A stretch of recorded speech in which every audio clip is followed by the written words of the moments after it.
ناظرین، سورہ کہف میں اللہ سبحانہ وتعالی نے دو ٹوک الفاظ میں یہ بات بالکل کھول کر واضح کر دی، انا یاجوج و ماجوج مفسدون فی الارض۔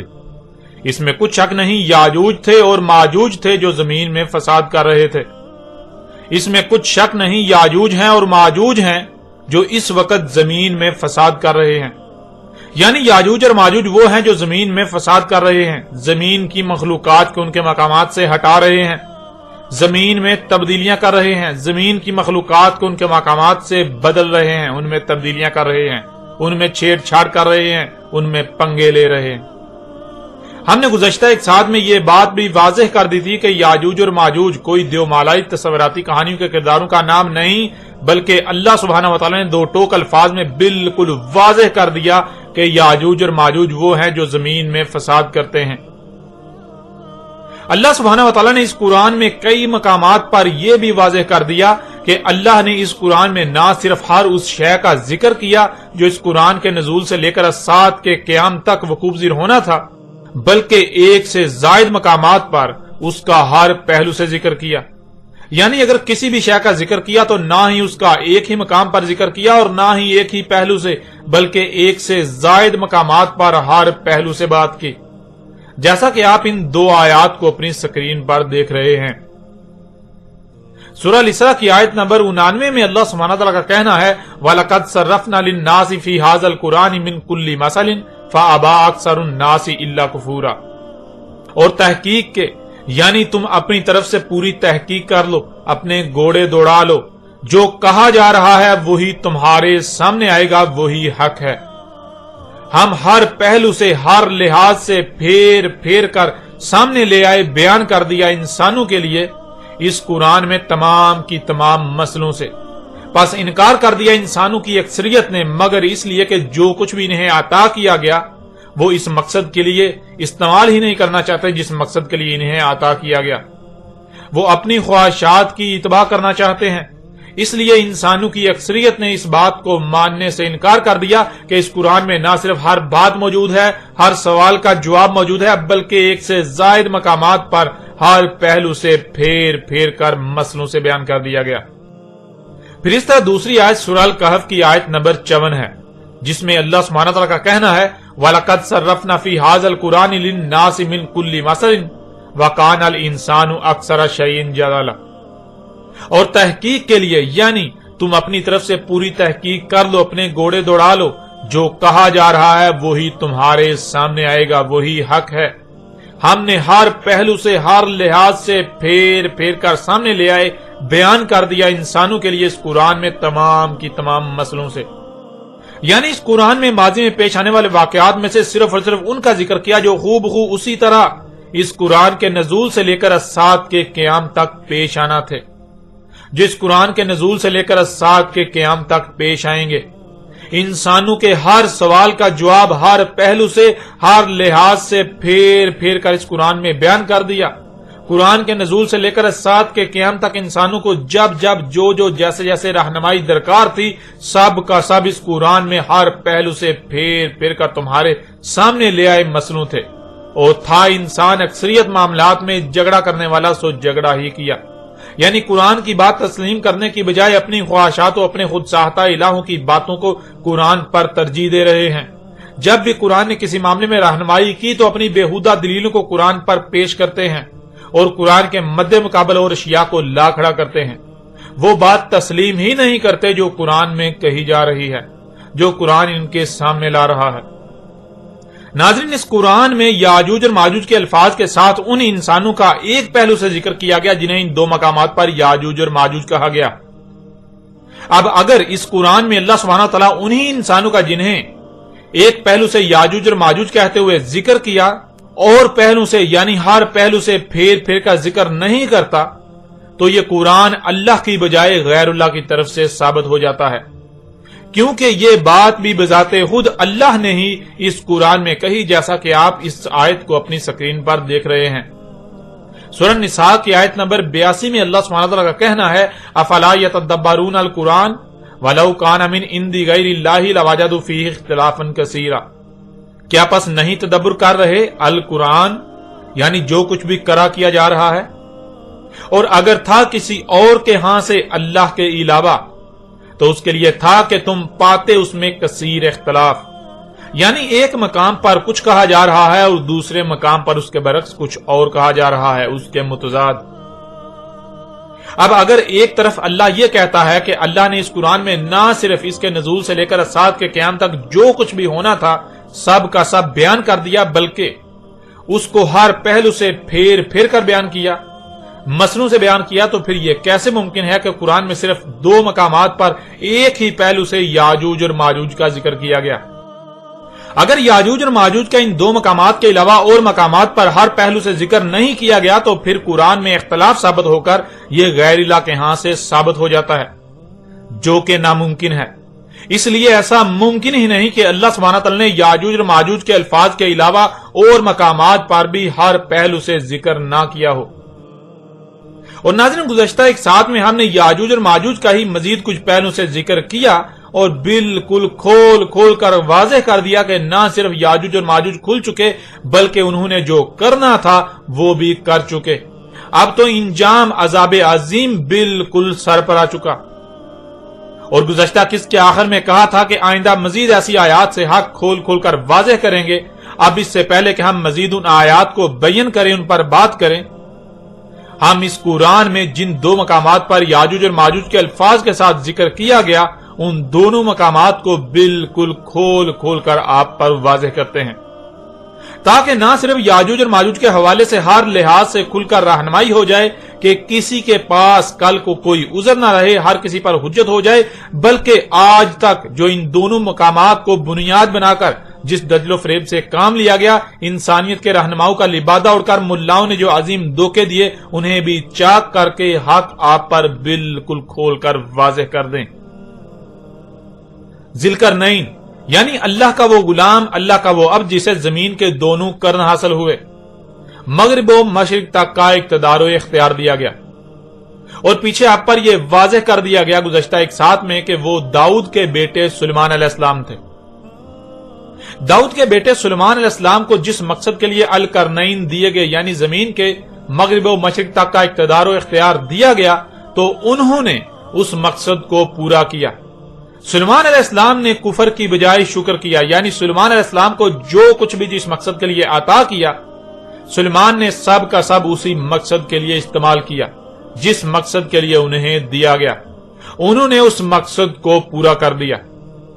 جیسے آج زمین میں جدیدیت اور سائنسی ترقی کے نام پر فساد عظیم کیا جا رہا ہے، بالکل عین اسی طرح اس وقت بھی زمین میں ترقی اور جدیدیت کے نام پر، انسانیت کی خدمت کے نام پر فساد عظیم کیا جا رہا تھا۔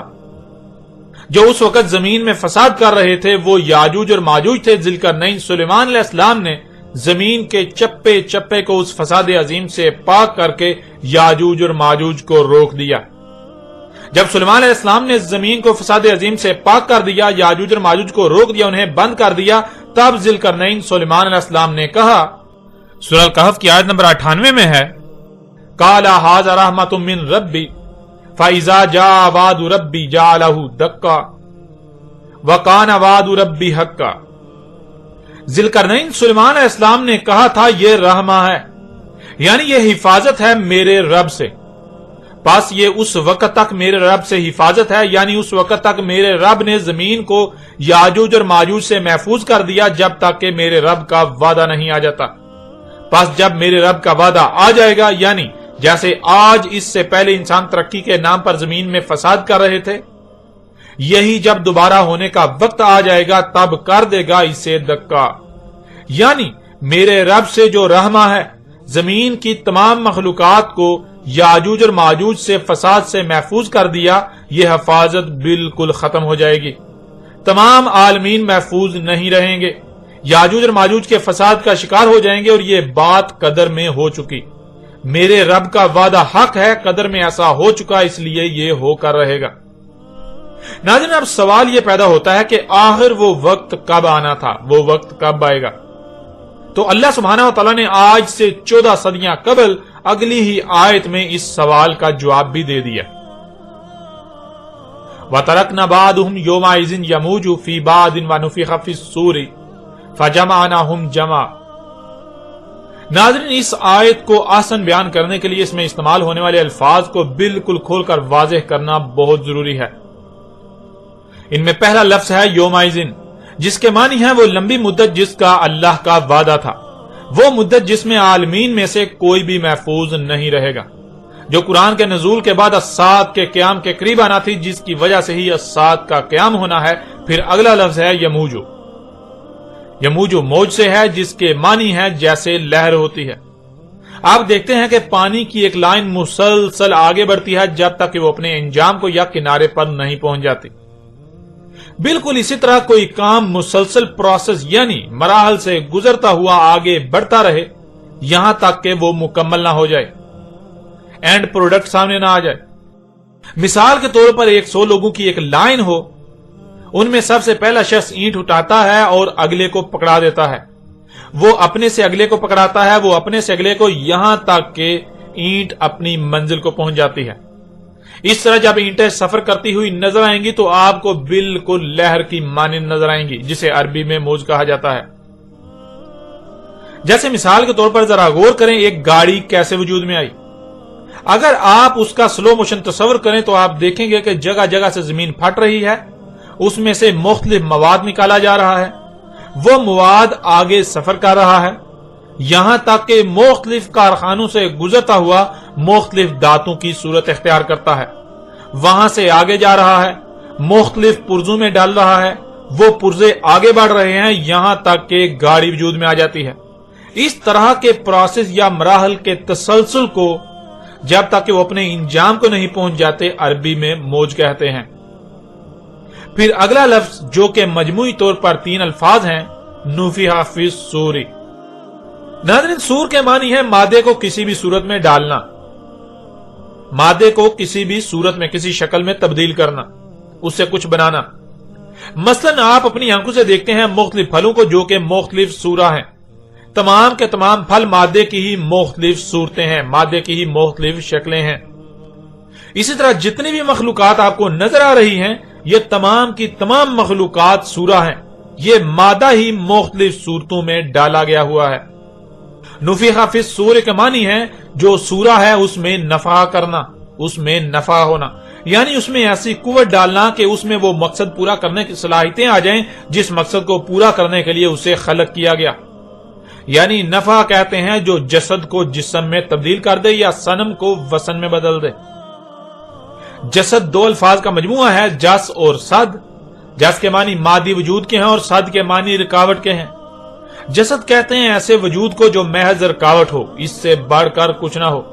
جیسے مثال کے طور پر آپ پتھر سے، لکڑی سے یا کسی بھی شے سے کچھ وضع کرتے ہیں، کچھ بناتے ہیں جس میں کچھ بھی کرنے کی صلاحیت نہیں، یعنی صنم ہو، تو اسے عربی میں جسد کہا جائے گا۔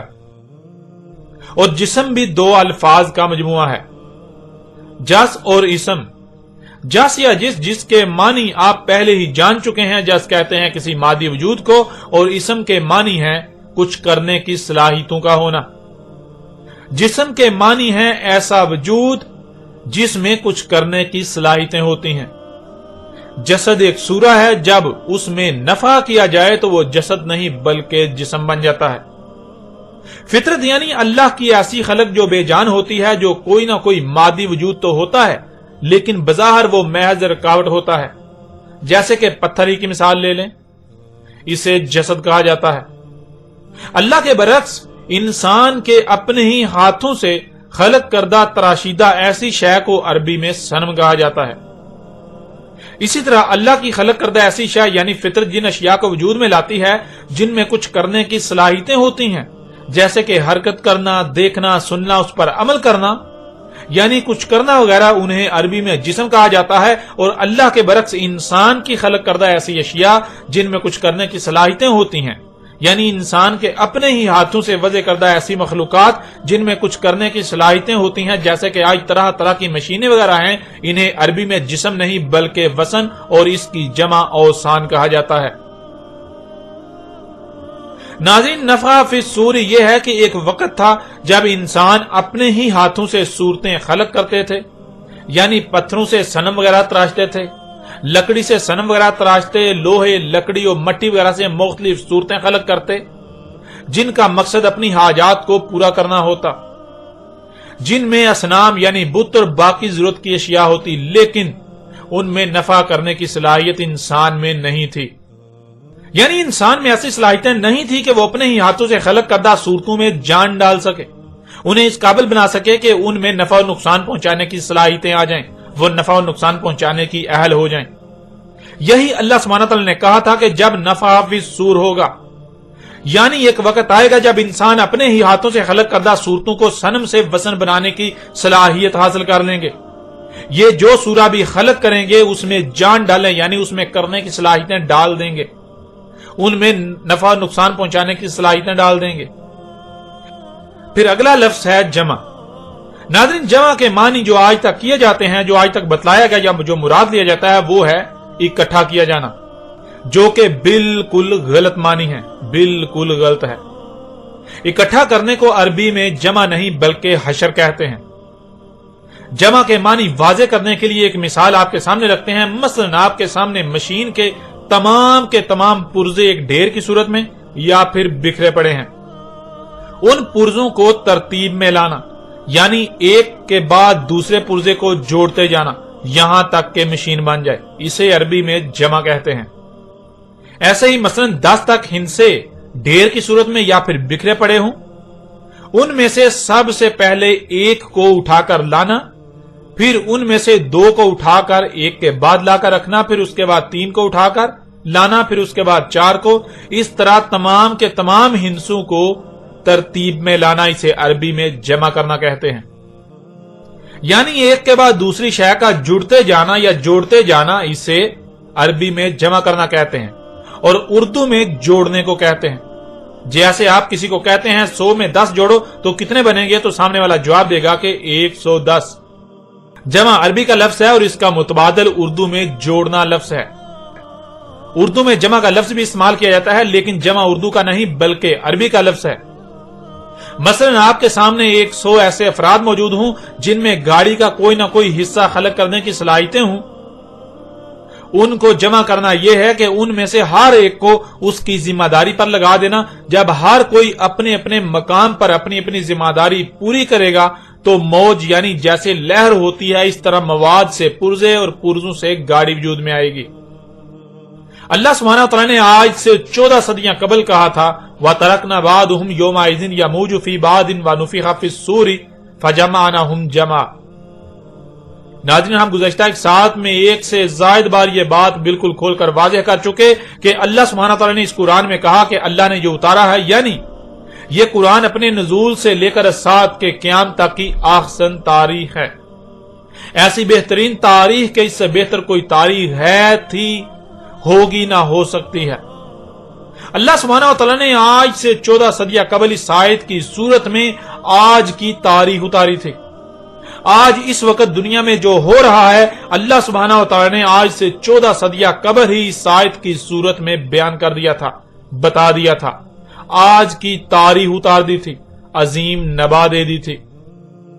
وَتَرَكْنَا بَعْضُهُمْ يَوْمَئِذٍ يَمُوجُ فِي بَعْضٍ وَنُفِخَ فِي الصُّورِ فَجَمَعْنَاهُمْ جَمْعًا۔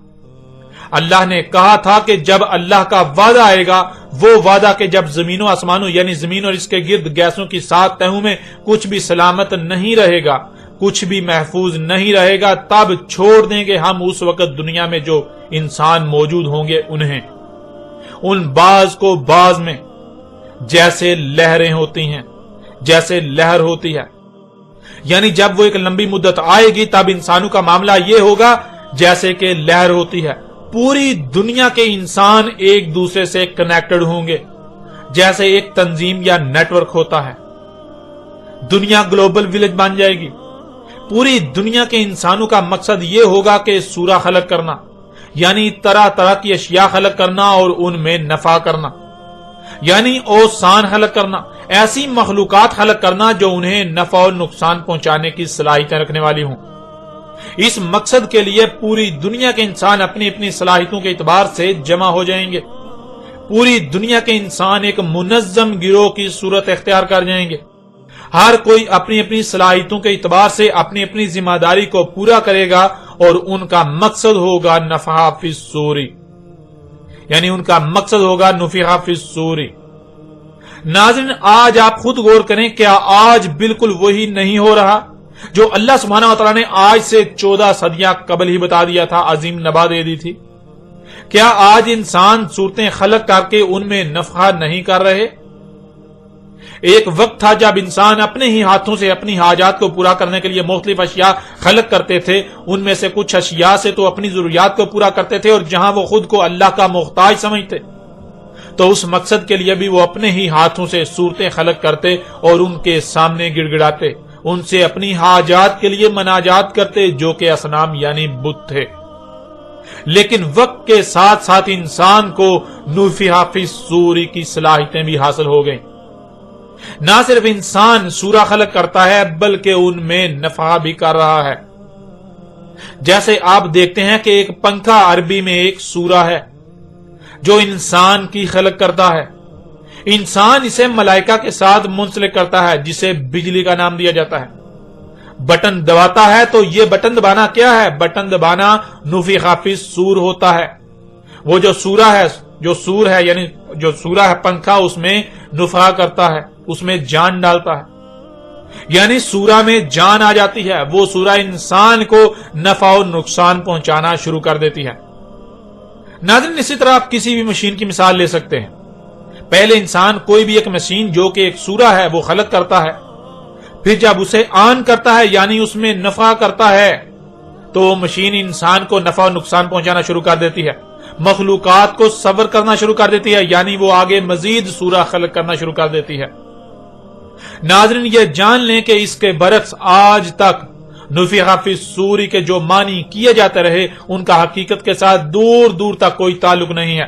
وہ محض دیو مالائی قصے و کہانیاں ہیں جو ملاؤں کی خود ساختہ گڑی ہوئی ہیں، جنہیں یہ لوگ آج تک اللہ سے منسوب کرتے رہے کہ اسرافیل ایک فرشتہ ہے، وہ اپنے منہ میں سور لے کر اس انتظار میں کھڑا ہے کہ اسے کب اجازت دی جائے کہ وہ اس میں پھونک مارے، اور سور ایک سینگ کا خول ہے جس میں سو رہا ہے، جب اس میں پھونک مارے گا تو جیسے باجا بجایا جاتا ہے یا باجا بجتا ہے ایسے ہی آواز آئے گی۔ نفخ فی الصور کیا ہے؟ اللہ سبحانہ و تعالیٰ نے اس قرآن میں بعض مقامات پر خود ہی اس کی وضاحت کر دی، اس کو بالکل کھول کر واضح کر دیا۔ سب سے پہلے تو سور کیا ہے اسے جان لیں کہ اس بارے میں اللہ سبحانہ و تعالیٰ کیا کہتا ہے۔ اللہ سبحانہ و تعالیٰ نے اس قرآن میں بشر کی تخلیق یعنی آپ کی تخلیق کے جو مراحل بیان کیے ان میں سے ایک اس بشر کو یعنی آپ کو صبر کرنا، یعنی یہ بشر جو کہ آپ ہیں، آپ ایک سورہ ہیں، اسے صبر کرنا۔ جب صبر یعنی سورہ مکمل ہو جاتی ہے اس کے بعد اللہ اس میں نفخ کرتا ہے، جیسے کہ آپ آیات کو اپنی سکرین پر دیکھ رہے ہیں۔ سورہ آل عمران کی آیت نمبر 6 میں اللہ سبحانہ وتعالی کا کہنا ہے هو الذی یصورکم فی الارحام کیف یشاء، ہوا ہی وہ ذات ہے جو تمہیں صبر کر رہی ہے ارحام میں جیسے اس کا قانون ہے، یعنی ماؤں کے پیٹوں میں کیسے صبر کر رہی ہے، کیسے تمہیں سورہ کر رہی ہے، جیسے کہ اس کا قانون ہے، جیسے اس نے قانون بنا دیا۔ اس آیت میں اللہ سبحانہ وتعالی نے یہ بات واضح کر دی کہ تمہیں ارحام میں صبر کیا جاتا ہے، یعنی تم بشر جو کہ ایک سورہ ہو، جیسے باقی مخلوقات سورہ ہیں، تمہیں صبر کیا جاتا ہے ارحام میں۔ اور پھر سورہ سجدہ کی آیت نمبر 9 میں اللہ سبحانہ وتعالی نے کیا کہا وہ بھی اس وقت آپ اپنی سکرین پر دیکھ رہے ہیں۔ سورہ سجدہ کی آیت نمبر 9 میں اللہ سبحانہ وتعالی نے کہا ثم سواہ ونفخ فیہ من روحہ وجعل لکم السمع والابصار والافئدہ قلیلا ما تشکرون، پھر اسے صبر کرنا مکمل کیا اور نفع کیا اس میں اپنی روح سے، اور کر دیا تمہارے لیے سننا اور دیکھنا، اور جو سنتے اور دیکھتے ہو اسے سمجھنا، اور انتہائی کم ہیں جو اس مقصد کے لیے دیکھنے سننے اور سمجھنے کی صلاحیتوں کا استعمال کر رہے ہیں جس مقصد کے لیے تمہیں یہ صلاحیتیں دیں۔ ناظرین قرآن میں ایسی اور بھی بہت سی آیات ہیں، لیکن یہ آیات بالکل واضح ہیں جن میں اللہ سبحانہ تعالیٰ نے کہا کہ تمہیں ماؤں کے پیٹوں میں صبر کیا جاتا ہے جیسے اس کا قانون ہے، اور جب صبر کرنا مکمل کر لیا جاتا ہے یعنی جب ماں کے پیٹ میں بشر جو کہ سورہ ہے اس کی تخلیق مکمل ہو جاتی ہے تب نفخ فیہ کیا جاتا ہے، یعنی تب اس میں نفخ کیا جاتا ہے جس سے اس میں جان آ جاتی ہے۔ وہ سننے والا، دیکھنے والا، اور جو سنتا اور دیکھتا ہے وہ سمجھنے کی صلاحیت رکھنے والا ہو جاتا ہے، کچھ کرنے والا ہو جاتا ہے، نفع اور نقصان پہنچانے کی صلاحیتیں رکھنے والا بن جاتا ہے۔ اب ناظرین آپ سے سوال ہے کہ آج کون نہیں جانتا کہ ماں کے پیٹ میں بچے کی تخلیق کیسے ہوتی ہے اور اس میں نفع کرنا کیا ہے؟ پہلے 4 مہینے میں ماں کے پیٹ میں بشر صبر کیا جاتا ہے اور 4 مہینے میں بچہ بالکل مکمل ہو جاتا ہے، لیکن اس میں کوئی جان نہیں ہوتی، وہ جسد ہوتا ہے۔ 4 ماہ کے بعد اس میں جب نفع کیا جاتا ہے تو وہ جسد سے جسم میں تبدیل ہو جاتا ہے، اس میں جان آ جاتی ہے۔ نفخہ فی الصور کو سمجھنے کے لیے اس سے بہتر رہنمائی ہو ہی نہیں سکتی اور نہ ہی کوئی اس کا رد کر سکتا ہے۔ ماں کے پیٹ میں 4 مہینے تک بچہ مکمل ہو جاتا ہے اور جب اس میں نفع کیا جاتا ہے تو 4 مہینے کے بعد اس کے اندر سننے کی، دیکھنے کی، جو وہ سنتا اور دیکھتا ہے اس کو سمجھنے کی صلاحیتیں جو ہیں وہ ڈیولپ ہوتی ہیں، وہ خلق ہوتی ہیں، وہ آتی ہیں۔ کیسے؟ نفع کرنے سے۔ یہ ہے نفع کرنا۔ ناظرین جیسے 4 مہینے تک ماں کے پیٹ میں بچہ بغیر نفع کے ہوتا ہے تو وہ جسد ہوتا ہے۔ جسد یعنی وہ مادے کی ایک صورت میں ڈالی گئی محض ایک رکاوٹ ہوتی ہے، جہاں رکھ دے وہاں سے ہلائے بغیر ہل نہیں سکتی۔ اللہ کی بغیر نفخہ فی الصور سورہ جسد کہلاتی ہے، اور اللہ کے برعکس انسان کی خلق کردہ بغیر نفخہ فی الصور سورہ جسد نہیں بلکہ صنم کہلاتی ہے۔ اور اللہ کی سورہ میں جب اللہ نفخہ کرتا ہے یا نفخہ کرتا ہے، یعنی جب اللہ نفخہ فی الصور کرتا ہے تو وہ جسد سے جسم بن جاتی ہے، اور اللہ کے برعکس انسان جب نفخہ فی الصور کرتا ہے تو وہ جسم نہیں بلکہ صنم سے وثن بن جاتی ہے۔ ایک وقت تھا جب انسان سورہ تو خلق کرتے تھے لیکن اس میں نفخہ نہیں کر سکتے تھے۔ اللہ نے کہا تھا کہ اللہ کا وہ وعدہ جب آئے گا تب انسان نفخہ فی الصور کریں گے، یعنی جو بھی خلق کریں گے ان میں نفخہ بھی کریں گے، اوسان خلق کریں گے۔ انسانوں کے اپنے ہی ہاتھوں سے خلق کردہ مخلوقات انہیں نفع اور نقصان پہنچائیں گی، ان کے سائیڈ ایفیکٹس ہوں گے، ان کے سائیڈ ایفیکٹ سے زمین و آسمانوں یعنی زمین اور اس کے گرد گیسوں کی 7 تہوں میں کچھ بھی محفوظ نہیں رہے گا، سب کچھ درہم برہم ہو جائے گا، فساد عظیم ہو جائے گا۔ اور ناظرین آج آپ اسی وقت میں موجود ہیں، آج آپ یہ سب اپنی آنکھوں سے ہوتا ہوا دیکھ رہے ہیں۔ نہ صرف آج آپ یہ سب اپنی آنکھوں سے ہوتا ہوا دیکھ رہے ہیں بلکہ آج آپ خود بھی یہی سب کر رہے ہیں۔ یہ جو ہو رہا ہے اس کے بارے میں اللہ سبحانہ تعالیٰ نے مزید آگے کیا کہا اس پر بھی بات کرتے ہیں۔ اگلی آیت میں اللہ سبحانہ تعالیٰ نے کہا وَأَرَدْنَا جَهَنَّمَ يَوْمَئِذٍ لِلْكَافِرِينَ عَرْضًا وَأَرَدْنَا جَهَنَّمَ يَوْمَئِذٍ۔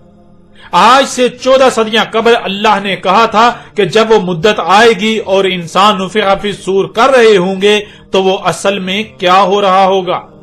وہ جو ہو رہا ہوگا وہ جہنم تھی جسے ہم سامنے لائیں گے، وہ جہنم سامنے لائی جا رہی ہوگی۔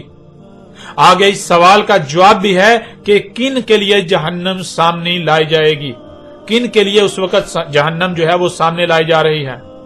للکافرین عرضا، کافرین کے لیے سامنے لائی گئی، کافرین کے لیے سامنے لائی جا رہی ہے، کافرین کے لیے سامنے لائی جائے گی، یعنی ان کے لیے جنہوں نے اس بات کو تسلیم ہی نہ کیا کہ زمین و آسمانوں میں جو کچھ بھی ہے یہ اللہ کی آیات ہیں۔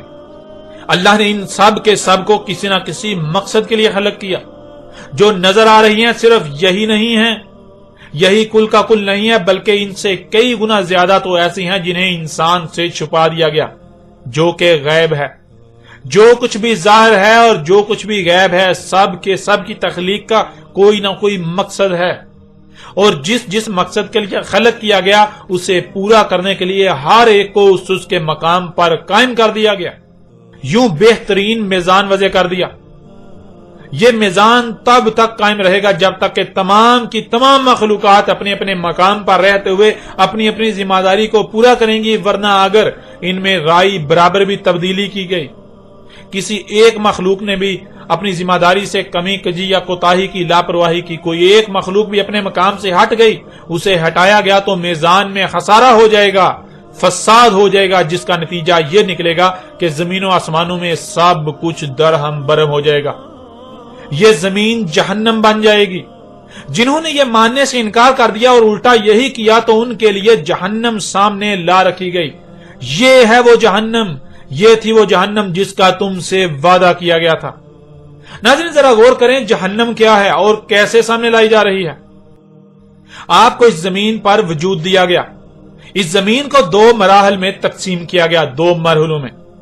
پہلا مرحلہ دنیا آج جس میں آپ موجود ہیں، آپ کو اس دنیا میں امتحان کی غرض سے محدود مدت کے لیے لایا گیا۔ یہ جو مدت آپ کو دی گئی اس میں آپ جو کریں گے اسی کا بدلہ آپ کو دوسرے مرحلے میں ملے گا۔ دوسرا مرحلہ جسے قرآن میں آخرہ کہا گیا، آخرہ یعنی دوسرا وہ جو آخری مرحلہ ہے۔ کل کائنات میں زمین پہلا ایسا سیارہ ہے جو سب سے پہلے مکمل ہوئی۔ جیسے کسی بھی عمارت کی سب سے پہلی اینٹ ہوتی ہے، اسی طرح یہ زمین کائنات کی سب سے پہلی اینٹ سمجھ لیں۔ یہ زمین سب سے پہلے اپنی تکمیل کو پہنچی۔ کائنات میں اس زمین کے علاوہ جتنے بھی سیارے آپ کو نظر آ رہے ہیں یا جو نظر نہیں آ رہے، وہ ابھی نامکمل ہیں، وہ تکمیلی کے مراحل سے گزر رہے ہیں۔ ایک وقت آئے گا جب وہ مکمل ہو کر جنتوں میں یعنی سرسبز و شاداب باغات میں بدل جائیں گے، بالکل ایسے ہی جیسے یہ زمین جب مکمل کی گئی تھی تو یہ ایک جنت تھی، یہ سرسبز و شاداب باغ تھی۔ آپ کو اس دنیا میں جو مدت بطور امتحان دی گئی، اگر آپ زمین کی اصلاح یعنی اسے جنت بنانے والے اعمال کرتے ہیں تو آخرہ میں یعنی اگلے مرحلے میں آج جو سیارے نامکمل نظر آ رہے ہیں تب جنتیں بن چکی ہوں گی، ان میں سے آپ کے درجے کے مطابق آپ کو جنت دی جائے گی، آپ کو سیارہ دیا جائے گا۔ اور اگر جو کچھ بھی آپ کو عطا کیا گیا آپ اپنی خواہشات کی اتباع میں اس کا استعمال کرتے ہیں، اندھوں کی طرح زمین میں فساد کرتے ہیں، تو نتیجہ کیا نکلے گا اسے سمجھنا بھی اب کوئی مشکل نہیں رہا۔ اس کا انجام کیا ہے آج پوری دنیا اپنی آنکھوں سے دیکھ رہی ہے۔ ترقی و جدیدیت کے نام پر، انسانیت کی فلاح و احسان کے نام پر آج ہر کوئی زمین میں فساد کر رہا ہے، زمین کو چیر پھاڑ رہا ہے، پہاڑوں کو پھاڑ رہا ہے، ان کی مائننگ کر رہا ہے، فضا میں طرح طرح کی زہریلی گیسیں بھر رہا ہے۔ تو آج جو بھی ترقی و جدیدیت کے نام پر، انسانیت کی خدمت کے نام پر فساد عظیم کیا جا رہا ہے، اس کی وجہ سے آسمان پھٹ چکا، موسم درہم برہم ہو گئے، زمین سے قدرتی وسائل کے نام پر زمین کا خون اور زمین کے جو دل گردے ہیں وہ نکالے جا رہے ہیں، پہاڑوں کو کاٹا جا رہا ہے تو اس سے زلزلے آ رہے ہیں، سونامی آ رہے ہیں، طوفان آ رہے ہیں، درجہ حرارت دن بدن بڑھتا چلا جا رہا ہے، فضا گیسوں کی وجہ سے دن بدن زہریلی ہوتی جا رہی ہے، سانس لینا مشکل ہوتا جا رہا ہے۔ تو انسانوں کے ان اعمال کے یہ رد عمال دن بدن بڑھتے ہی چلے جائیں گے، درجہ حرارت دن بدن بڑھتا چلا جائے گا جس سے گلیشیئر پگھلتے جائیں گے، بالآخر تمام کے تمام گلیشیئر پگھل کر پانی پانی ہو جائے گا۔ پھر درجہ حرارت بڑھنے سے پانی بخارات بن کر اڑتا جائے گا، یہاں تک کہ زمین پر پانی کا ایک قطرہ بھی نہیں رہے گا۔ زلزلے بڑھتے جائیں گے، ان سے پہاڑ اور زمین کا بیڑا غرق ہوتا رہے گا، لاوے پھٹنا بڑھتے جائیں گے۔ آج جو فضا میں طرح طرح کی زہریلی گیسیں چھوڑی جا رہی ہیں، یہ گیسیں کیمیائی عوامل سے گزر کر فضا تباہ و برباد ہو جائے گی، فضا کا بیڑا غرق کر دیں گی۔ درجہ حرارت اتنا بڑھ جائے گا یہاں تک کہ زمین پر پانی کا ایک قطرہ بھی نہیں رہے گا، زمین کے اندر سے بھی پانی ختم ہو جائے گا، پانی ختم تو تمام جاندار ختم، نباتات ختم، زلزلوں، زمین کے دھسنے، لاوے پھٹنے اور فضا میں خارج کی ہوئی طرح طرح کی زہریلی گیسوں کے رد عمال جب آنا تھم جائیں گے تو جو نتیجہ سامنے آئے گا، جو اینڈ پروڈکٹ سامنے آئے گی، وہ ہے جہنم جو آج آپ دیکھ رہے ہیں، آپ کے بالکل سامنے لائی جا رہی ہے۔ جب انسانوں کے ترقی کے نام پر، انسانیت کی خدمت کے نام پر، جدیدیت کے نام پر مفسد اعمال کے رد عمال تھم جائیں گے، تب یہ زمین مکمل جہنم میں بدل چکی ہوگی۔ اس میں سوائے آگ اور پتھروں کے کچھ نظر نہیں آئے گا۔ جب پانی نہیں ہوگا تو ظاہر ہے نباتات نہیں ہوں گی، جاندار نہیں ہوں گے۔ جب درجہ حرارت اتنا بڑھ چکا ہوگا، لاوے جگہ جگہ سے پھٹ چکے ہوں گے، زلزلوں سے زمین کا بیڑا غرق ہو چکا ہوگا، تو ظاہر ہے زمین پر سوائے آگ اور پتھروں کے کچھ نظر آئے گا، کچھ رہ جائے گا؟ کچھ بھی نہیں رہے گا۔ اور تب تک کائنات میں جو باقی سیارے ابھی آپ کو نظر آ رہے ہیں جو کہ نامکمل ہیں، یہ جنتوں میں یعنی سرسبز و شاداب باغات میں بدل چکے ہوں گے۔ تو جو اعمال دنیا میں آپ نے کیے اس کا بدلہ آپ کو آخرہ میں ملے گا۔ اگر آج آپ اس زمین کو جہنم بنا رہے ہیں اپنے ہی ہاتھوں سے، اپنے اعمال سے، تو آپ کو یہی ملے گی، یہ جہنم ملے گی۔ اور اگر آج آپ زمین کو جنت بنانے والے اعمال کرتے ہیں، اس کی اصلاح کرتے ہیں، فساد کو روکتے ہیں، اس کو سرسبز و شاداب باغ بنانے کی کوشش کرتے ہیں، وہ اعمال کرتے ہیں، فساد کو روکتے ہیں، تو پھر آپ کا بدلہ جنتیں ہوں گی، آپ کو باغ دیا جائے گا۔ جس ذات نے آپ کو پہلی بار وجود دیا وہی ذات آپ کو دوبارہ وجود میں لائے گی، اور جس نے دنیا میں یعنی پہلے مرحلے میں جو جتنا کیا تھا اس کو آخرہ میں پورا بدلہ دیا جائے گا۔ جس نے جتنا زمین کے جہنم بننے میں حصہ ڈالا ہوگا اسے اتنا ہی اس جہنم کو بھگتنا ہوگا۔ خود کو علماء کہلوانے والے انسانیت کے دشمن اور ان کے اندھے مقلد آنکھیں بند کر کے بندروں کی طرح ان کے پیچھے چلنے والے کبھی بھی اس جہنم سے نہیں نکل سکیں گے۔ اور وہ جو خود کو انسانیت کے محسن قرار دیتے ہیں، سائنسدان، انجینئرز، پروفیسرز، ڈاکٹرز، بینکرز، لیڈران اور ایسے باقی تمام کے تمام لوگ جو زمین کو جہنم بنا رہے ہیں، اور الٹا وہ یہ سمجھ رہے ہیں کہ وہ تو بہت اچھے اعمال کر رہے ہیں، وہ تو انسانیت کی خدمت کر رہے ہیں، وہ بھی کبھی بھی اس جہنم سے نہیں نکل پائیں گے۔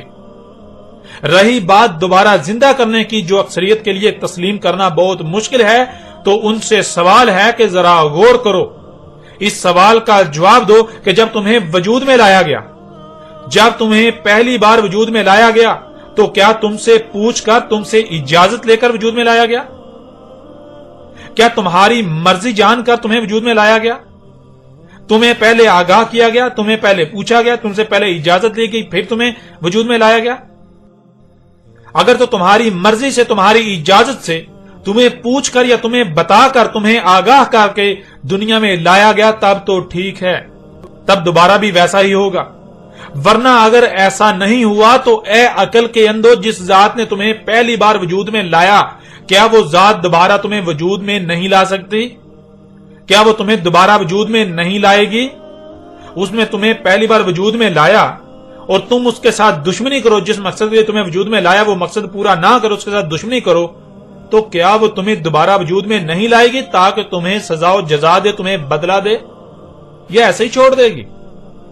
مذہبی طبقہ آخرت، جنت و جہنم کو زبان سے تو تسلیم کرتا ہوا نظر آتا ہے، لیکن آخرت، جنت و جہنم کے بارے میں جو دیومالائی کہانیاں مذہبی طبقے نے گھڑ رکھی ہیں، خود ان کو بھی اس کا یقین نہیں ہے، نہ آخرہ کا، نہ جنت و جہنم کا۔ اور ظاہر ہے یقین کیا بھی کیسے جا سکتا ہے جب جنت و جہنم سے منسوب کر کے ایسی خود ساختہ دیومالائی کہانیاں گڑ رکھی ہیں جن کا کوئی وجود ہی نہیں، تو پھر یقین کیسے ہوگا؟ پھر یقین کیسے ہو سکتا ہے؟ کیسے کیا جائے گا؟ اور دوسری طرف جو خود کو ملحد، لبرل یا پھر پڑھے لکھے کہلواتے ہیں، جو سائنس کے متوالے ہیں، وہ مذہبی طبقے کی آخرت، جنت و جہنم کے بارے میں خود ساختہ گڑ رکھی ہوئی دیومالائی کہانیوں کا انکار کرنے کی بجائے الٹا آخرہ کا ہی انکار کر دیتے ہیں، جنت و جہنم کا ہی انکار کر دیتے ہیں۔ خود کو بہت بڑے عاقل سمجھتے ہیں، لیکن حقیقت یہ ہے کہ یہ لوگ سب سے بڑے بے وقوف اور جاہل ہیں۔ یہ مذاہب اور مذہبی طبقے کی دشمنی میں حق کا ہی انکار کر دیتے ہیں۔ بات کی جائے ان کے علم کی، ان کی پڑھائی لکھائی کی، ان کی سائنس کی، جو یہ تعلیم حاصل کرتے ہیں، ان کی تعلیم کی، وہ سائنس، وہ تعلیم جس کا آج ہر کسی کو بخار چڑھا ہوا ہے کہ جس کی تصدیق سائنس کرے اسے تسلیم کریں گے، جس کی تصدیق سائنس نہیں کرتی یا جسے سائنس رد کرتی ہے اسے تسلیم نہیں کریں گے۔ تو ہم آخرت ان کے سامنے رکھ رہے ہیں کہ آخرت کیا ہے، جنت و جہنم کیا ہے، اور ہم انہیں اور ان کی سائنس کو، ان کی تعلیم کو، ان کی یونیورسٹیوں کو، ان کے سائنسدانوں کو کھلم کھلا چیلنج کرتے ہیں کہ یہ اس حق کا رد کر کے دکھائیں۔ رہی بات دوبارہ اٹھا کر کھڑا کرنے کی، تو اس کا بھی دنیا کی کوئی طاقت رد نہیں کر سکتی، نہ ہی ان کی سائنس اس کا رد کر سکتی ہے، بلکہ ان کی سائنس الٹا اس کی تصدیق ہی کرے گی۔ ناظرین، اس موضوع پر الگ سے اور تفصیل کے ساتھ آئندہ اپنے موضوع کے تحت اسی موضوع کے تحت بات کی جائے گی، لیکن یہاں مختصراً بات کرتے ہوئے آگے بڑھتے ہیں۔